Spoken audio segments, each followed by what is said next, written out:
President Biden arriving in Italy ahead of the start of this year's G7 summit. It's a meeting that's likely to have a serious and subdued tone.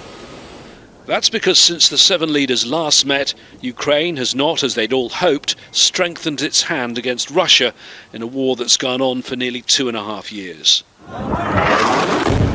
But even higher on their agenda, the war on Gaza.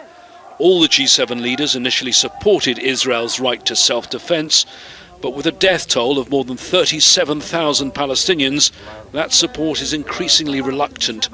Experts believe it's damaged the G7's moral authority. The G7 does, for many people, feel increasingly less relevant, less reflective of power around the world, much more of a club that's not necessarily got the legitimacy that it once had, and add on double standards and hypocrisy and people dying at scale in Gaza, and it's a very gloomy outlook.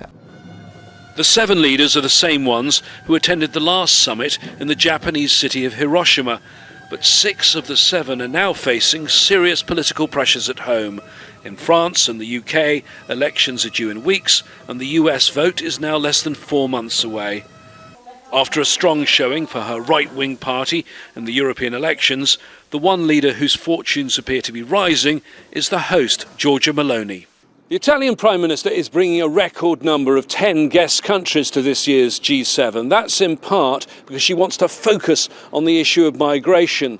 But experts believe she's also trying to keep the G7 relevant at a time when its self-declared role at the pinnacle of world affairs seems less certain than ever.